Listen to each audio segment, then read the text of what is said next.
បងប្អូនតើបងប្អូនដឹងអត់បើសិនជាថ្ងៃស្អែកនេះក្រុមជម្រើសជាតិកម្ពុជាយើងទប់ជាប់ស្មើជាមួយនឹងក្រុមជម្រើសជាតិវៀតណាមនោះក្រុមជម្រើសជាតិកម្ពុជានឹងបំបីកំណត់ត្រាប្រវត្តិសាស្ត្រថ្មីទៀតហើយសម្រាប់បាល់ទាត់កម្ពុជាទោះបីជាកម្ពុជាអស់ឱកាសឡើងទៅវគ្គបន្ទាប់ក៏ដោយស្ដីបងប្អូនគ្នាអញ្ចឹងថ្ងៃស្អែកនេះគឺជាការប្រកួតរវាងក្រុមជម្រើសជាតិកម្ពុជាជាមួយនឹងក្រុមជម្រើសជាតិវៀតណាមហើយនៅក្នុងពានរង្វាន់ហ៊ីយ៉ានដៃខាត់ឆ្នាំ2026ក្នុងជុំទី4គឺជាការប្រកួតចុងក្រោយរវាងក្រុមទាំងពីរហើយស្ថិតនៅក្នុងពូ A បាននិយាយពីការប្រកួតរវាងក្រុមជម្រើសជាតិកម្ពុជាឆ្លងកាត់3ប្រកួតចាញ់2ស្មើ1ហើយប្រកួតនេះគឺជាប្រកួតទី4ដូច្នេះកម្ពុជានឹងត្រូវតាំងចិត្តយ៉ាងណាធ្វើឲ្យបានល្អក្នុងម៉ាច់នេះផងដែរខណៈដែលវៀតណាមក្នុងនាមជាម្ចាស់ការពារតំណែងជើងឯកត្រូវការចាស់ត្រូវការឆ្នាំ2024នោះវៀតណាមបានបង្ហាញទឹកដុំយ៉ាងខ្លាំងក្នុងនាមជាម្ចាស់ការពារតំណែងជើងឯកឆ្លងកាត់3ប្រកួតស្មើ1ប្រកួតនិងឈ្នះ2ប្រកួតខណៈដែលទើបតែឈ្នះឥណ្ឌូនេស៊ី3-0ថ្មីនេះធ្វើឲ្យវៀតណាមក្លាយជាក្រុមកំពូលមួយនៅតំបន់អាស៊ីអាគ្នេយ៍ផងដែរ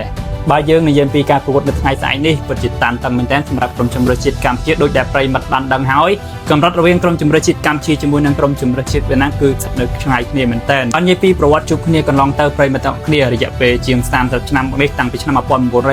កដល់ឆ្នាំ2025នេះកម្ពុជាយើងអត់ដែលស្គាល់ពាក្យថាឈ្នះទេទៅលើក្រុមជម្រើសជាតិវៀតណាមដោយក្រុមទាំងពីរជួបគ្នារហូតដល់11ប្រកួតវៀតណាមឈ្នះទាំង11ប្រកួតមិនតែស្មើក៏កម្ពុជាយើងអត់ដែលស្គាល់ពាក្យថាស្មើដែរទៅលើក្រុមជម្រើសជាតិវៀតណាមខណៈដែលការប្រកួតចុងក្រោយរវាងក្រុមទាំងពីរគឺជាការប្រកួតមិត្តភាពនៅឆ្នាំ2025គឺក្រុមជម្រើសជាតិវៀតណាមបានយកឈ្នះក្រុមជម្រើសជាតិកម្ពុជាលើផល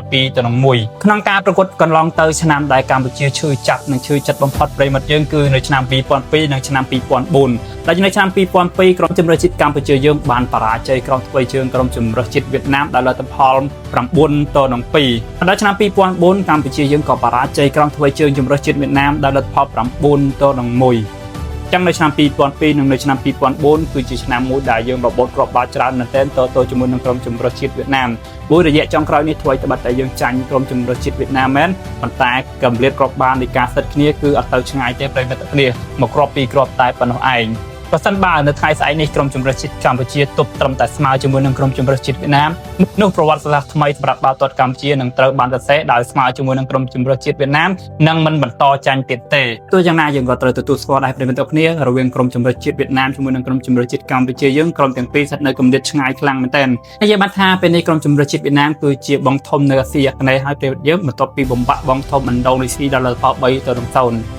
តែទោះជាយ៉ាងណាក្នុងនាមជាអ្នកគ្រប់គ្រងបាល់ទាត់កម្ពុជាយើងក៏សង្ឃឹមនឹងជូនពរឲ្យក្រុមជម្រើសជាតិកម្ពុជាធ្វើឲ្យបានល្អពិសេសនោះប្រកួតអស់ពីសមត្ថភាពតែម្ដងតាមសន្និសីទកាសែតព័ត៌មានរបស់លោកខូជីដែលជាគ្រូបង្វឹករបស់កម្ពុជាលោកបានថាអ្វីត្បិតតែការប្រកួតនេះគឺជាការប្រកួតចុងក្រោយមែនប៉ុន្តែក្រុមជម្រើសជាតិកម្ពុជាជាការប្រកួតដ៏សំខាន់មួយដ៏តានតឹងមួយសម្រាប់ក្រុមជម្រើសជាតិកម្ពុជាក៏ប្រិមត្តគ្នាគិតយ៉ាងណាដែរចំពោះការប្រកួតនេះតើសង្ឃឹមថាកម្ពុជាអាចទប់ទល់ស្មើជាមួយនឹងក្រុមជម្រើសជាតិវៀតណាមបានដែរទេឬក៏អាចឈ្នះបើសិនជាមានលទ្ធភាព